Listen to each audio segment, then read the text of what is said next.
Since the origins of large jazz ensembles, tuba has always been involved. It was the original bass instrument for second-line bands and early big bands, before eventually being overshadowed by the string bass. After this shift in preference, and with what appears to be exactly one exception, the tuba did not re-emerge as a jazz staple until the late 1950s and 60s, almost 40 years after the rise in popularity of string bass as the de facto bass instrument in every rhythm section. Once the tuba started to be featured in jazz again, many started to see the instrument as viable in that setting, and it slowly started to gain popularity once again, thanks especially to the work of a small handful of groundbreaking tuba players and a tuba-centric supergroup. During the second half of the 20th century, different tubas started to take the tuba further, adding melodic improvisation to their repertoire, and also forming entire ensembles just to situate the tuba in a setting conducive to showing off a more melodic style, rather than being stuck playing 1 and 5 in the rhythm section. The few titans of tuba who aided the instrument in picking back up its steam left the instrument in a place of greater appreciation and expectation from outside listeners and instrumentalists, setting up perfectly for the modern tuba players. Those who are still playing today and pushing the instrument further out of the rhythm section, introducing new sounds to jazz through the tuba. But how did all of these things progress from one another?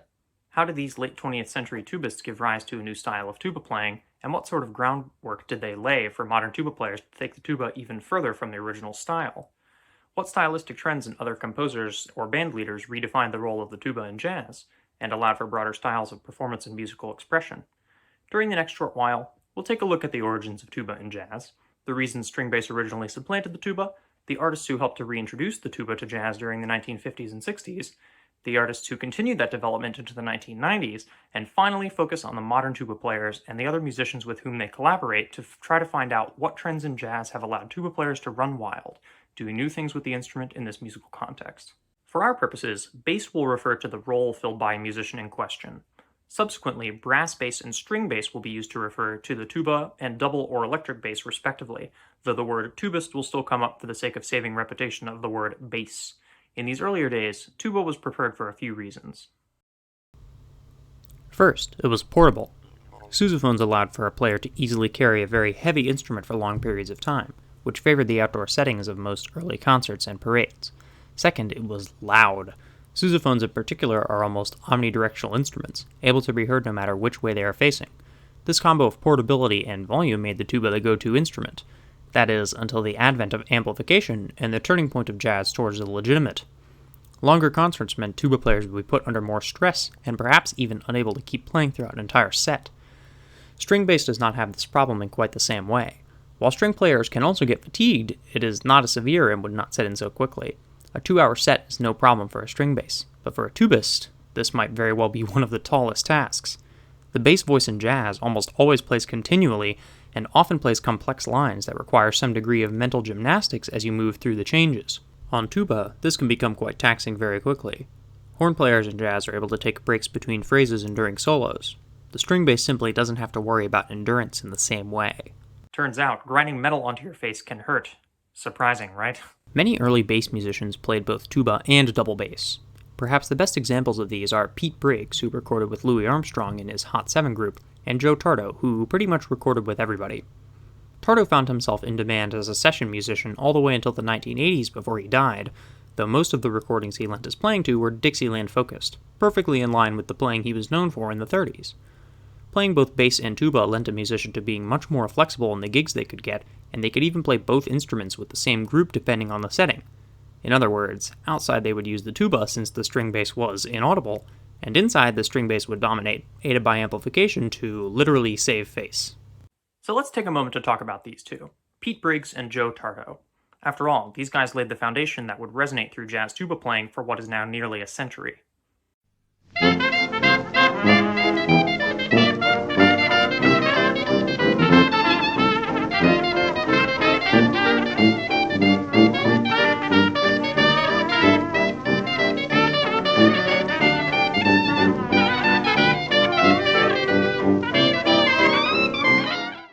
First up is Pete Briggs and Hot 7. Hot 7 was a groundbreaking ensemble. With Louis Armstrong at the helm, they pushed the New Orleans style to the limit, bringing a style of collective improvisation to the music. Armstrong brought an element to this that was decades ahead of the time, which was using this environment of collective improv as a vehicle for long-form solos. His trumpet playing takes over many of these tracks, while the rest of the ensemble supports him. The brass bass playing of Joe Tardo is the foundation for this background support. His playing is perfectly emblematic of how the tuba was used in these early ensembles. A lot of 1 and 5 on the strong beats, with minimal scalar and arpeggiated fills between bars to connect the changes. Bassists of all kinds did this as the standard before walking bass lines were popularized.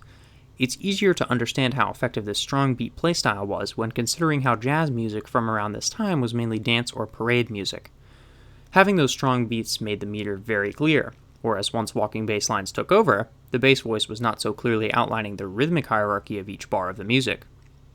At the time and for this style, having a constantly moving bass line was less important because of the often less convoluted changes, and to give this heavy emphasis of beats 1 and 3. The swing style of big bands would flip both of these factors soon enough, and, of course, the new agility and endurance needed for these swing bass lines helped to edge out the tuba from favorability. Briggs also played string bass, so he was able to continue recording well after this change had fully taken over. Not much is known about Briggs after he stopped playing, but he was able to continue performing and recording in Chicago and New York into the 40s with the likes of Edgar Hayes and Vernon Andrade. Unfortunately, it's practically impossible to tell whether Briggs was playing tuba or string bass during this time, since not many recordings exist that are still accessible. Hayes was a pianist, and his orchestra was playing swing music, so it's not a drastic logical leap to assume that Briggs was playing string bass. For Andrade, however, it's hard to know for sure. Regardless, Briggs playing with Hot 7 was enough to cement him as an early titan of jazz tuba. Joe Tardo shows a different kind of experience with jazz music as a tuba player. This guy kept it going despite his similar start to Briggs. In his early years, after being discharged from World War I, he took up music and began to play tuba with lesser-known band leaders.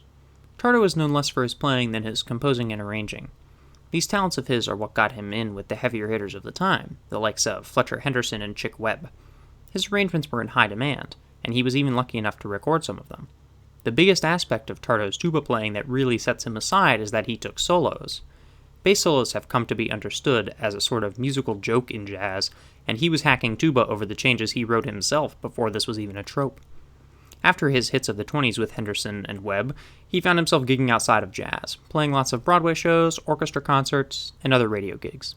It wasn't until the few years before his death in 1986 that he played much jazz, when he started and led the New Jersey Dixieland Brass Quintet. Obviously, this is not the style that we hear today. It wasn't even the style in the 80s. This group was harking back to the music Tardo got his start in, though offering more opportunities for showing off with solos while in a smaller group. After the 20s had passed, and New Orleans-style jazz was waning, the tuba took something of a hiatus. As jazz moved indoors, tempos increased, and the focus shifted towards soloist shredding, the tuba just couldn't keep up. A quick side note here. I feel weird saying the tuba couldn't keep up. I think it's more accurate to say that the players of the time couldn't keep up, or perhaps that they just defaulted to the easier option since so many of them played string bass in addition to the tuba. Bop oversaw the trimming down of ensembles into combos, and speed and ruthless improvisation taking over as the new focus on jazz records. This is the time of Miles Davis, John Coltrane, and Charles Mingus. Coolness, shredding, and anger prevailed in the new bebop style. Our next player of interest is considered to be the first tuba player in modern jazz. Just a quick disclaimer. Bebop trends continue to inform a lot of what is happening in jazz today, so this label as the first modern jazz tuba player makes sense, although we must understand that the tuba players today are doing stuff that is quite distant from bebop.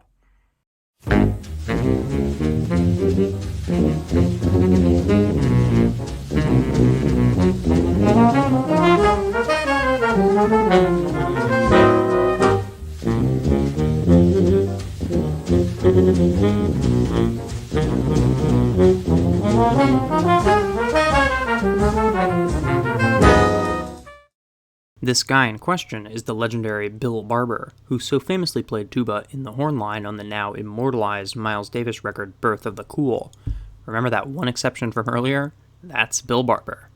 What makes this instance so unique for our purposes is that this ensemble contained an entire rhythm section, including a string bass.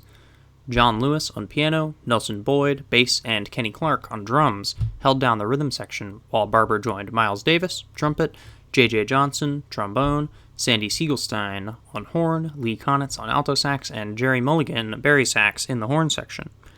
Barber actually had a classical background, playing with the Kansas City Philharmonic for many years before joining the Army. Only after his service ended did he pick up jazz, with which he quickly made a name for himself.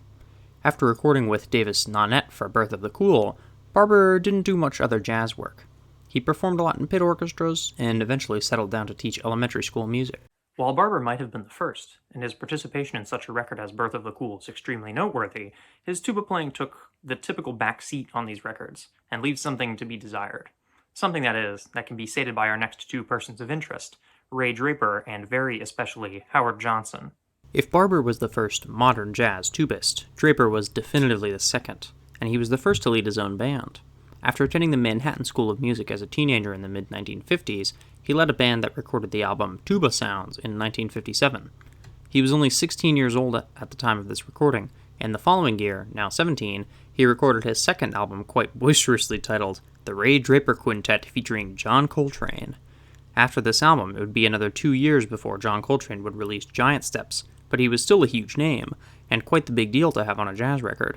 Much like Birth of the Cool, Draper's ensemble contained a full rhythm section including string bass, allowing for him to take up the lead on many tracks along with the other horns in the section. His solos feature prominently on every track, which was another new development. This first album was called Tuba Sounds after all, and it was the Ray Draper Quintet, so it stands to reason that Draper, in charge of the ensemble, would put himself out there and show off with his tuba. In hindsight, these albums are honestly pretty unremarkable. Draper's tuba skills were far behind his musicianship, giving his solos the feeling that he knew what he wanted to play, but just couldn't due to his lackluster technique on the instrument. After these first two albums, Draper's recording career fizzled out for about a decade, thanks in part to a new habit of using heroin. Today, Draper's legacy is more associated with his compositions, which he continued to write and supply for other artists until his death in 1982. Those Draper records from 1957 and 58 line us up perfectly for the next tuba slinger in our lineup. As previously mentioned, Howard Johnson.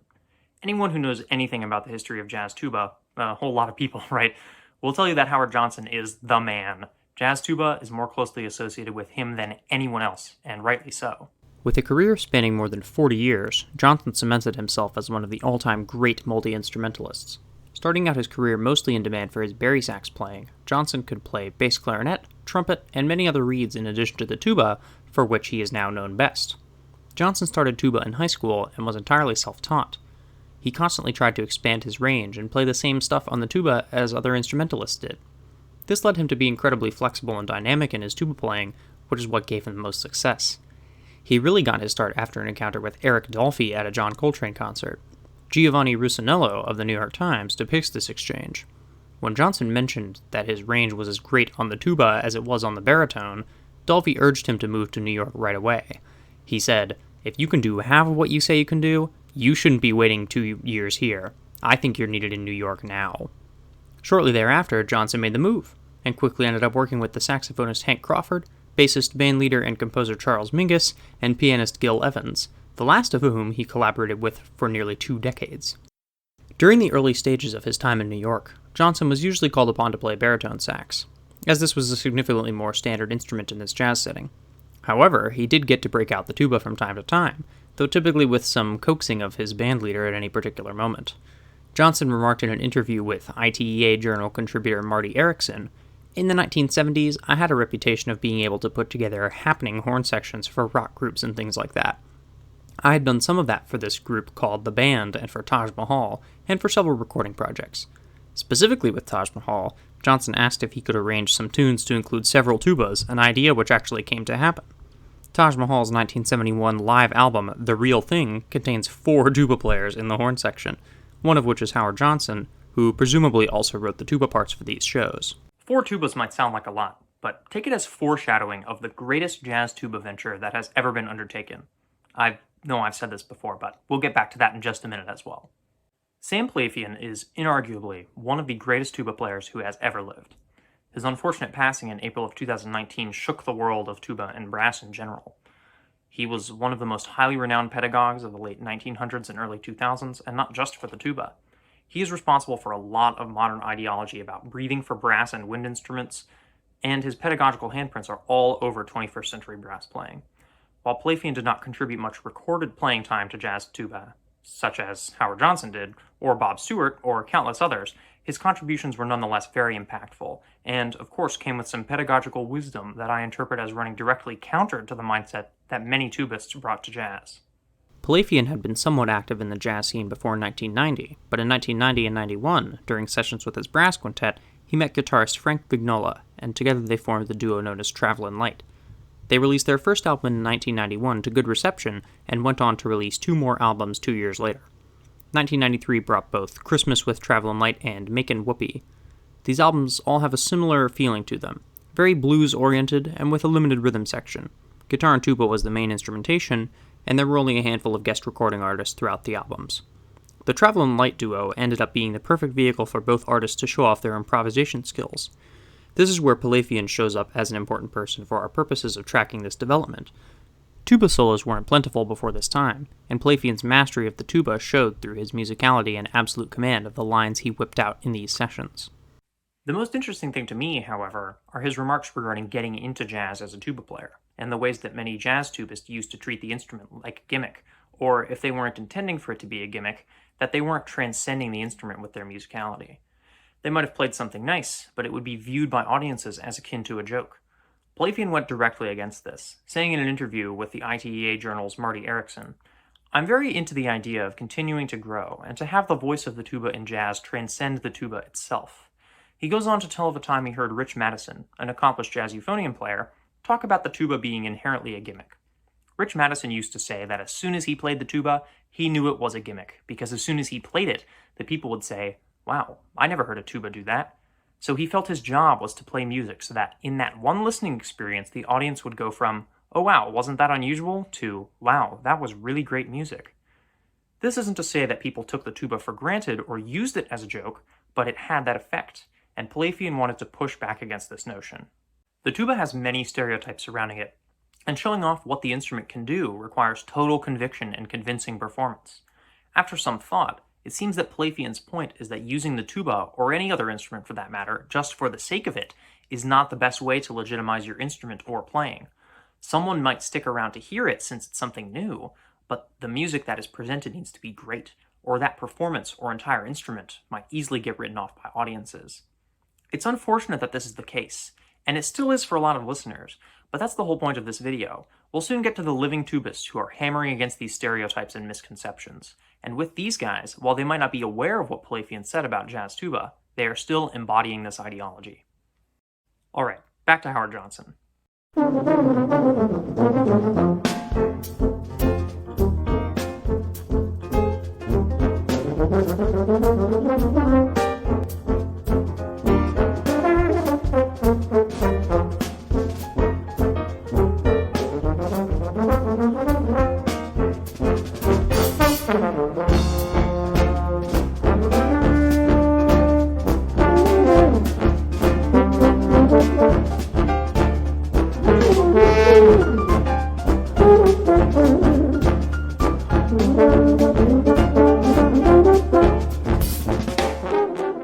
In the 1990s, after decades in New York and Chicago playing as a sideman and arranger for big acts, Howard Johnson took on a new project, a legendary lineup of 6 tubists that recorded 3 albums under the name Gravity.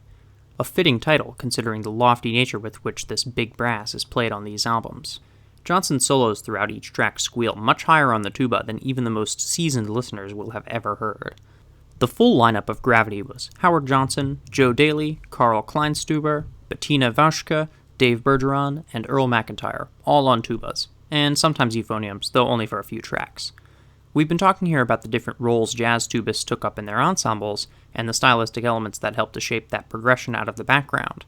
Howard Johnson and co. took that to the extreme in the 90s. Tubists spent so many years playing bass, or not playing at all, and Gravity took that entire trope and destroyed it. This is the extreme answer to a question even I think would be silly about how much tuba is too much. And despite how ridiculous the idea of using 6 tubas and a rhythm section is, I still firmly believe that Gravity is one of the greatest jazz experiments of all time. It shed light on this new way that the instrument could be used, and how in the hands of the right players, an entire ensemble of tubas could sound amazing and progressive. One thing we need to discuss briefly is whether or not Gravity as an ensemble is something of a gimmick as Sam Palafian laid out.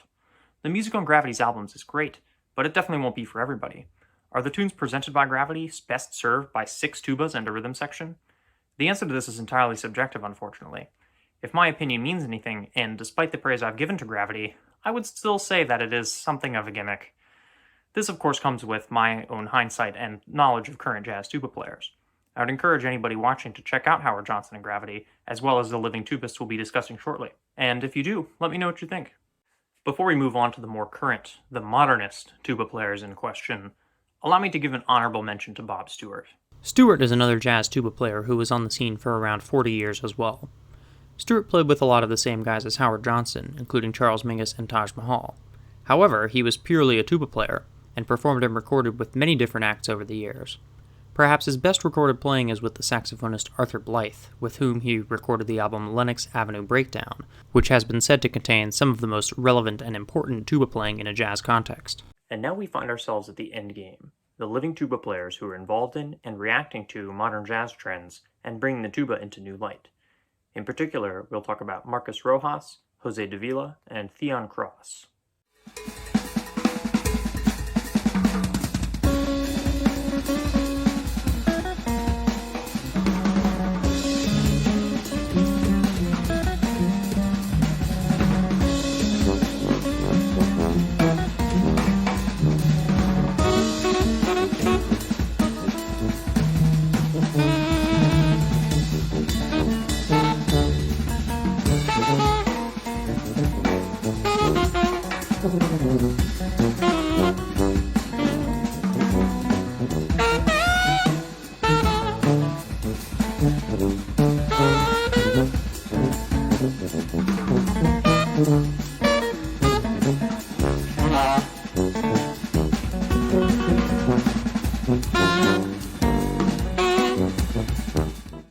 Marcus Rojas and Jose Davila go together for our purposes.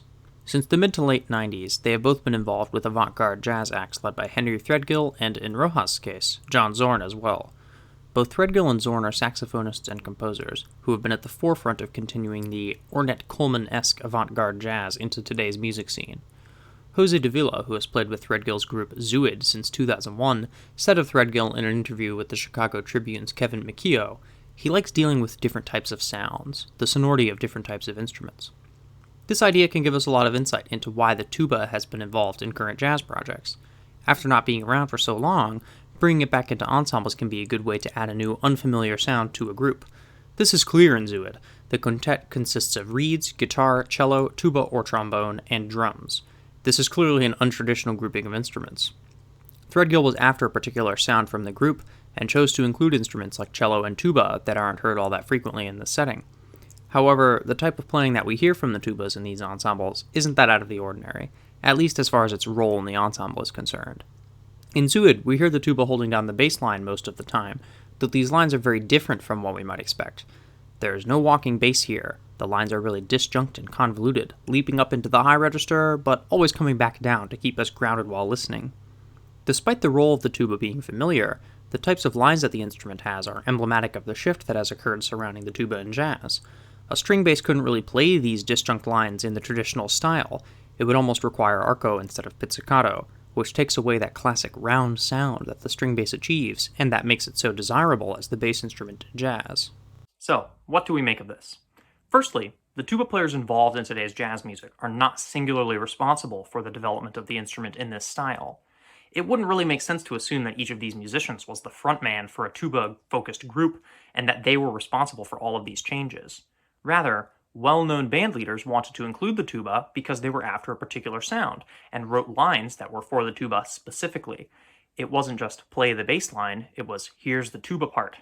Going back to the 1920s and 30s, so many of those players doubled on tuba and string bass, and they attempted to play both instruments in the same way. Since the tuba was the main instrument at that time, as the favor shifted towards string bass, the style of the tuba was what people tried to emulate. This continued on as the tuba emerged once again. String bass now had its own style of playing in jazz that the tuba had trouble emulating, and so, instead of copying bassists, tubists joined the horn line. Now, the tuba is once again serving as the bass instrument in these varied ensembles such as Zuid, but instead of being asked to walk a bass line, they have a part written directly for the tuba that only the tuba could execute in the desired way. In my opinion, this is perhaps the most important aspect for the tuba having its own voice in jazz today. Jazz is all about having your own voice and expressing that in a meaningful way. So copying the style of string bassists is noticeable. If you end up doing that, it's pretty obvious, and also just doesn't sound as good. So, with that in mind, now we get to talk about the London underground jazz kingpin who is Theon Cross. A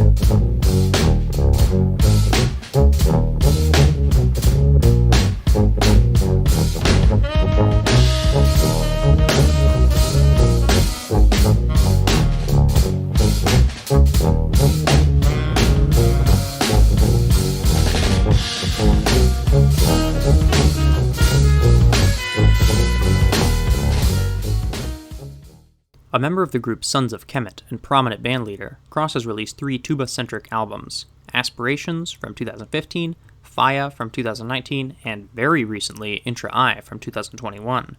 His inspirations are clear throughout all of these records, leaning heavily into hip-hop fusion, Afro-Caribbean grooves, and electronic music. The ensembles for these albums are always small, usually just 3 people.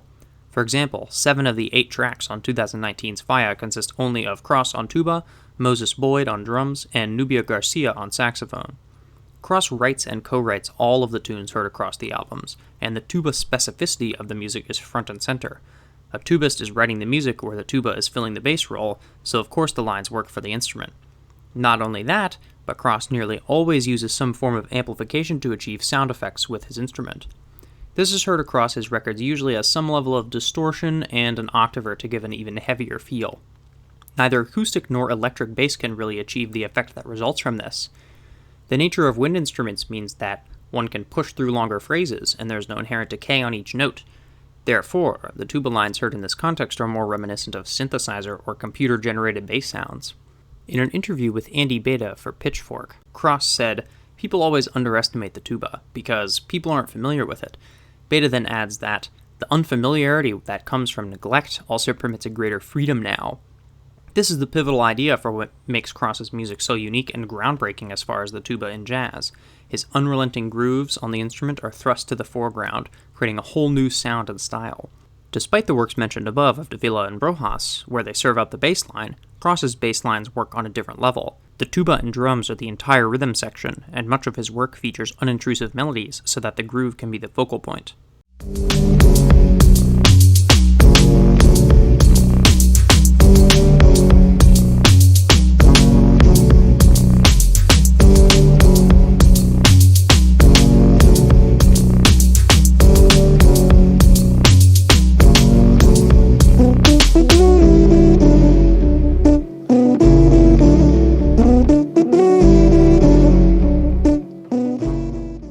Bob Stewart offered his insight in an interview with the New York Times' John S. Wilson. "A lot of us come out of Howard Johnson, and that at the same time. None of us sound alike, which indicates the instrument is developing." At the time, after a long period of the tuba being removed from jazz almost entirely, this was very true. There was no precedent aside from copying bassists, which leads us easily into an Ouroboros of whether string bassists were copying tubists, or if tubists copied string bassists. When Howard Johnson came onto the scene, there were limitless possibilities for the instrument. There was no precedent, especially since mainstream jazz had largely moved away from the style the tuba was originally present for. A tuba player who played something new was already pushing the boundaries, and it wasn't too hard to play something that hadn't been heard on the tuba before. Ray Draper and Bill Barber started this in the new combo-oriented jazz tradition, and Howard Johnson and Bob Stewart kept it moving into the 90s and early 2000s. At this point, those avant-garde ensembles led by John Zorn and Henry Threadgill were getting started, and including the tuba. The new focus on sonority and a particular sound is an idea that's kept going into the playing of Theon Cross. I'm almost having to add this in post, but Theon Cross released a new album in late October 2021 titled Intra I. This is by far the best example we have, the ultimate culmination of the progression we've been examining. Cross's albums Aspirations and Faya show the tuba in a small combo where it is filling the bass role, with lots of fusion elements in the music. This hip-hop fusion style is extremely prominent in modern jazz. It's almost impossible to avoid, and Cross using it shows a natural reaction to current trends. Intra I takes us to the next level. Half the tracks on the album feature either spoken word poetry to set a scene or fast-paced rapping, while the small ensemble present on the previous 2 albums is replaced by electronic drum samples, with bass, melodic fragments, and harmony all provided by Cross on the tuba. More traditional jazz still has its place, and Threadgill's and Zorn's music demonstrates this with tuba solos and more recognizable forms within the music. Cross is something of a foil to this, showing that the tuba can fit in and be used effectively in any and all roles in ensembles. Studying jazz at a university or elsewhere might almost completely prevent someone from playing tuba for their studies, but there is a market for modern stuff involving this instrument. Big band music is some of the most traditional jazz one can hear today, but it contends with fusion and avant-garde for popularity. In live settings in New York and Los Angeles, the two main hubs for live jazz today, the latter style dominates. However, Cross is based in London, which has a long-standing underground hip-hop scene. His involvement with numerous underground jazz projects has surely put him in contact with this parallel underground movement, and the influence can be clearly heard in his music. So, what can we take from this? To answer our questions from the start, what did contribute to the reassertion of the tuba into jazz music? Based on what we've gone over today, the answer seems to be a mix of tuba players who were able to hammer on the wall of tradition, using their instrument as a vehicle to play something new and exciting, and prominent band leaders who involved tubists in their projects to get the specific sound they wanted. The general trends in jazz since the 1990s run parallel to this. The band leaders we've talked about, including Threadgill, Zorn, and Cross, were undoubtedly influenced by these larger-scale changes in the modern jazz paradigm, and subsequently brought this to their music and ensembles. All it took in the 50s and 60s was a few tubists to break the mold and bring the tuba to the fore. From there, the progression has been somewhat natural in response to larger trends.